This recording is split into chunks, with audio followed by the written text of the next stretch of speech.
이 시간에는 새 사람을 입으라라는 제목으로 함께 본문의 말씀을 나누기를 원합니다. 제가 그 예전에 읽었었던 책 중에 그 이신영 작가의 콘트레리언이라는 책이 있습니다. 이 책의 내용 때문에 사서 본 것이 아니라 이 콘트레리언이라는 제목이 과연 어떤 의미일까라는 호기심에서 사서 읽었던 적이 있습니다. 그래서 그 콘트레리언이라는 말이 어떤 의미인지를 제가 사전에서 찾아봤더니만 남들의 의지와 대세와는 상관없이 반대 방향으로 도전하는 사람이다라고 그렇게 이제 뜻이 있더라고요.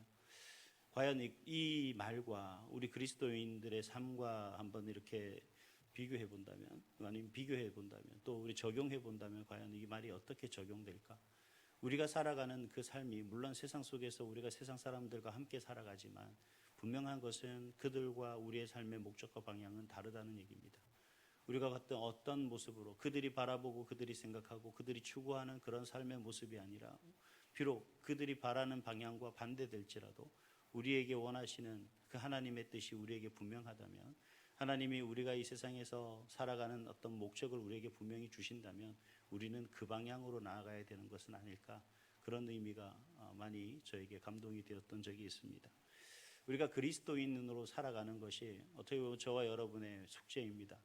그리고 매일같이 우리는 그 숙제를 풀어나가야 되는 것이고, 여전히 우리는 그리스도인이라는 그 존재감 속에서 살아가야 되는 것은 어떻게 보면 우리가 하나님을 믿는 그 믿음을 선택하는 것과 더불어서 우리에게 주어지는 숙명이라고 할 수가 있겠습니다. 우리는 그리스도인이기 때문에 우리에게 주신 그 길을 걸어가는 것은 어떻게 보면 마땅합니다. 때로는 인기가 없다 할지라도, 또 대다수의 이방인들과 세상 사람들과는 정반대의 길이라 할지라도 우리가 가야 할 길이 바로 그리스도인입니다. 그렇기 때문에 우리가 생각하지도 못한 많은 어려움과 시련이 있을 수도 있고, 때로는 그 시련과 어려움 가운데서도 하나님이 주시는 은혜를 경험하기 때문에 우리는 그 길을 늘 열심히 최선을 다해서 걸어가고 있는 그런 모습을 우리가 바라볼 수가 있습니다. 왜 우리가 그 길을 걸어가야 하느냐? 그리스도인으로서 우리가 살아가는 그 길, 그 삶이 왜 우리에게 주어져야 하는가? 또 왜 우리는 그걸 당연시 받아야 하는가? 로마서 기자는 이렇게 말합니다. 12장 2절에 너희는 이 세대를 본받지 말고 오직 마음을 새롭게 함으로 변화를 받으라 라고 그렇게 이야기를 하고 있습니다. 즉 우리가 그 길을 가는 이유가 다름 아니라 세상 사람들과 다른 변화된 삶으로 살아가야 하기 때문에 그렇다는 거죠. 세상 사람들과 우리의 구분은, 우리의 차이점은 뭐냐? 세상 사람들과 우리는 동일하게 하나님을 아는 것은 누구나 그렇습니다. 어떻게 보면 하나님을 믿지 않는 사람도 성경의 많은 부분들을 알고 있습니다. 그런데 일반적인 차이점은 뭐냐면 하나님을 아는 것이 아니라 하나님을 믿는 것이죠. 세상 사람들은 하나님을 안다 할지라도 하나님을 믿지 않습니다. 하지만 저와 여러분은 하나님을 아는 것에서 그치지 않고 그 하나님을 믿는 차이가 있다는 거죠. 더 나아가서 결정적인 차이는 뭐냐면 세상 사람들과 우리의 차이는 변화입니다. 하나님을 알고 하나님을 믿는 사람과 하나님을 아는 것에 그친 사람들의 차이는 변화입니다. 세상 사람과 우리의 차이의 그 출발선은 같습니다. 하지만 그들과 우리가 구별되고 구분되는 이유는 바로 변화입니다. 하나님을 알고 하나님을 믿는 순간 우리는 하나님의 사람으로 변화되고, 또 세상 사람들과 다른 방향과 목적이 우리에게 주어진다 할지라도 우리는 온전히 그 길을 향해 나아가는 그런 변화된 모습이 진정한 그리스도인의 삶의 모습이고 방향이다라고 할 수가 있습니다. 이런 변화를 우리가 어떻게 경험할 수 있을까요? 사무엘상 10장에 보면 사무엘 선지자가 그 사울에게 기름을 부어 왕으로 세우는 그러한 장면이 나옵니다. 그래서 사무엘상 10장 6절에 그 사무엘 선지자가 사울 왕에게 이렇게 이야기합니다. 내게는 여호와의 영이 크게 임하리니 너도 그들과 함께 예언하고 변하여 새 사람이 되리라. 우리가 사울이 기름 부음 받아서 왕이 됐다는 것도 중요한 모습이겠지만 정말 우리에게 초점을 맞춰야 되는 것은 뭐냐면 사람이 변했다라는 것이 중요합니다. 사울이 변하게 된 계기가 뭐냐? 바로 여호와의 영이 임했기 때문에 사울 왕이 변했다는 겁니다. 우리가 변해야 되는 이유는 하나님의 사람이기 때문이고, 하나님의 사람은 그 변할 수 있는 원동력이 뭐냐? 바로 하나님의 영이 우리에게 임하고 있기 때문이다. 하나님이 우리와 함께 하시기에 우리는 당연히 변화되어야 마땅합니다. 그것이 바로 세상 사람들과 구분되는 구별이며, 그러한 구별된 모습으로 살아가야만 진정한 그리스도인이기 때문에 그렇다는 겁니다. 그래서 사도 바울은 오늘 본문 21절에 이렇게 말씀하고 계십니다. 20절과 21절 말씀을 다시 한번 같이 읽겠습니다. 시작. 오직 너희는 그리스도를 그같이 배우지 아니하였느니라.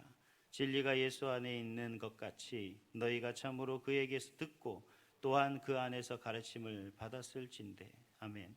무슨 말씀입니까? 하나님의 말씀을 배운 사람이라면 그 가르침을 받아 변하여야 된다. 변해야 된다라고 그렇게 말씀하고 계십니다. 하나님의 말씀을 가르침 받는 이유는 나 중심의 그런 인본주의적 삶, 그리고 이기적인 삶을 깨닫기 위해서라는 거죠. 그래서 내가 그러한 삶에서 온전히 변화되어 진정한 하나님의 뜻을 우선적으로 생각하고 그 하나님의 말씀에 순종하며 나아가는 삶으로 변화되는 것을 의미하는 겁니다. 새로운 사람의 방식으로 전환하는 것, 이것이 바로 진정한 변화다라고 그렇게 말씀을 하고 있습니다. 그래서 사도 바울은 오늘 본문을 보면 우리 모습을 두 가지로 대비시킵니다. 벗어버려야 할 옛사람과 입어야 할 새사람이라는 그러한 것으로 대비를 하죠. 그렇다면 여기서 옛사람을 벗어버리라 라고 하는 그 말의 의미는 무엇일까요? 골로새서 3장 9절에도 보면 옛사람과 그 행위를 벗어버리라 라고 하는 그러한 말씀이 있듯이, 이 말씀을 문장 그대로 이해하면 마치 더 이상 입을 수 없는 낡은 옷을 벗어버려라 라고 하는 말씀과 동일한 의미입니다. 이 말씀 역시 앞에서 설명드렸던 것 같이 변화해야 된다라는 그러한 의미입니다. 병아리가 그 딱딱한 껍질을 깨고 나오지 않으면 닭으로 성장할 수 없듯이 사람 역시 진정한 하나님의 자녀, 그리스도인으로서 살아가기 위해서는 그리스도인이 되기 이전의 모습들을 벗어버려야 한다라는 겁니다. 그것이 진정한 변화입니다. 아무리 우리가 깨끗하게 목욕을 하고 나서도 여전히 더럽고 흙탕물에 빠져있는 그 옷을 입으면 우리에게 무슨 의미가 있겠습니까? 깨끗하게 목욕을 한 이후에 우리가 그 깨끗한 옷을 입었을 때 그 모습조차도 깨끗해질 수가 있는 거죠. 우리 삶에 있어서 참된 변화는 그러한 옛 모습을 벗어버리는, 그러한 더럽고 추한 것들을 다 벗어버리고 씻어버리는 그러한 모습을 우리가 상상할 수가 있습니다. 물론 이런 것이 외적인 추구를 할지라도 우리 내면적인 그 모든 모습들 역시 예수 그리스도의 그 보혈로 말미암아서 그 모든 것들을 다 씻어내는 거죠. 그러나 그 이후의 모습이 중요하다는 겁니다. 그렇다 할지라도 여전히 세상 사람들과 그 죄를 향해 살아가고 죄로 더불어 살아가는 그런 인생이라면 우리는 여전히 구습을 쫓아가는 옛사람에 지나지 않는다라는 겁니다. 변화된 삶의 모습이 아닌 거죠. 그리스도인임에도 불구하고 여전히 그리스도인 이전의 삶의 모습대로 살려는 사람을 의미해서 바로 이러한 옛사람, 구습을 쫓아가는 사람, 구습을 따르는 사람이라고 그렇게 말을 하는 거죠. 어떤 사람의 그러한 옛 습관을 의미하기도 합니다. 또 어떤 사람은 이러한 그 썩어져가는 구습, 이거 옛사람의 모습을 일컬어서 율법에 얽매여 있는 사람이다, 이렇게 주장하는 사람들도 있습니다만, 사실 어느 게 이게 옛사람이라는 것이 어떤 모습이냐, 썩어져가는 구습이 어떤 거냐, 이런 논리를 따질 것이 아니라 가장 중요한 건 옛 습관이든 율법이든 썩어져가는 구습이든 이 모든 것들이 결국은 우리를 타락하게 하고 우리를 멸망으로 이끌어가고 우리를 부패시킨다는 사실을 기억하시기를 바랍니다. 그렇기 때문에 사도 바울은 우리에게 이러한 것들, 우리를 타락시키고 우리를 부패하게 하는 그러한 모든 것들을 벗어버려라 라고 그렇게 말씀하고 있는 겁니다. 그래서 성경은 너의 과거의 생활 습관을 어떻게 하라고 얘기합니까? 벗어버려라, 바꿔라 라고 그렇게 이야기를 하고 있습니다. 사실 우리가 성경적인 이야기를 하다 보면 많은 사람들이 윤리적인 이야기, 도덕적인 이야기를 마침 성경의 이야기인 양 이야기하는 경우가 많습니다. 하지만 도덕적이고 윤리적이고 한다 할지라도 가장 중요한 건 하나님의 말씀입니다. 하나님의 말씀을 과학적인 접근으로 찾는 것, 도덕적인 어떤 접근으로, 윤리적인 접근으로 찾아서 해석하려고 하는 의도 자체가 우리에겐 사실 잘못된 해석이겠죠.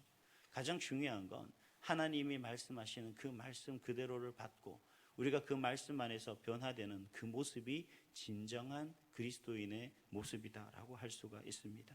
그래서 사도 바울이 말하는 이 우리를 단순히 외형적인 옷을 벗어버려라 라고 하는 것이 아니라 우리의 속사람, 즉 우리의 외면으로 나타나는 내면의 그 옷까지도 벗어버려라 라고 그렇게 말씀하고 있는 거죠. 이게 진정한 변화입니다. 머리 스타일을 바꿨다고, 깨끗한 옷을 입었다고 새 사람으로 변화하는 것이 아니라 그 내면에서부터 변화되어서 그 내면의 모습이 외면으로 변화되는 것, 그것이 바로 진정한 그리스도인의 변화다라고 그렇게 말을 하고 있는 거죠. 그래서 그 내면의 옷을 오늘 성경에서는 옛사람의 방식, 본성, 아니면 자기 중심적인 삶의 욕구를 추구하는 그 충족했던 그러한 생활 방식들, 아니면 그러한 도덕적인 윤리적인 어떤 기준 속에서 내세웠던 지식들, 경험들, 이 모든 것을 이끌어서 바로 옛 습관, 구습을 따르는 그러한 것들이라고 이야기를 하고 있는 것이겠죠. 그래서 우리에게 그러한 과거의 것을 모두 벗어버려라 라고 이야기를 합니다. 사도 바울이 이렇게 강력하게 우리에게 옛사람의 모습을 벗어버리고 새 사람으로 입으라 라고 하는 가장 큰 이유는 바로 하나님을 아는 사람이 아니라 하나님을 믿는 사람이기 때문에 그렇습니다. 그리고 우리가 성경을 배우고 성경을 깨닫는 사람이기 때문에 그렇다는 거죠. 그 깨달음대로 우리가 변화되고 그 깨달음의 순종함으로 말미암아서 정말 하나님이 원하시는 사람의 모습으로 변화되어 가는 그 과정을 하나님이 가장 기뻐하신다는 사실을 우리에게 상기시켜주고 있는 것 같습니다. 그래서 우리는 변화가 필요한 거죠. 사실 이 말씀을 보면서 제가 그런 생각을 했습니다. 과연 하나님이 이 말씀을 통해서 우리에게 주시고자 하시는 그 모습은 무엇일까? 과연 내가 이 말씀을 읽었을 때 내가 어떤 모습으로 정말 살아가는 것이 하나님이 가장 기뻐하는 모습일까? 그렇게 생각하다 보니 그런 생각이 납니다. 하나님이 원하시는 가장 아름다운 자녀의 모습 아니겠습니까? 공부를 잘하고 많은 사람에게 칭찬받는 것도 중요하지만 어떻게 보면 부모는 자녀에게 바라는 게 그 많은 것일 수도 있지만 가장 단순한 것, 가장 작은 것, 건강하기만 해도 감사하고 그렇게만 자라가도 고맙고 자고 일어나는 그 순간 그 바라봤을 때도 가장 아름답고 예쁘고 그렇지 않겠습니까? 부족하고 연약하겠지만 하루하루 삶의 그 세상 속에서 정말 하나님이 원하시는 그러한 사람으로 살아가기 위해 애쓰는 그 모습만 보더라도 우리의 옛 습관의 모습들, 구습을 따르는 그 모습을 벗어버리려고 열심히 씻고 닦고 또 하나님 말씀을 읽고 예배하며 기도하며 나아가는 그 모습을 아마 하나님은 가장 기뻐하실 줄 믿습니다. 오늘 하루 여러분들의 삶의 모습이 그런 모습이 되어 정말 하나님께서 여러분을 바라보실 때마다 하나님이 넉넉한 그 기쁨과 웃음과 즐거움이 하나님이 여러분을 통해서 기뻐하시는 그 모습으로 늘 충만할 수 있기를, 또 그런 여러분의 모습을 통해서 하나님이 흡족해야 할 만한 그러한 모습들로 영광 돌릴 수 있는 여러분의 한 날, 우리의 한 날 될 수 있기를 간절히 소망합니다. 기도하겠습니다.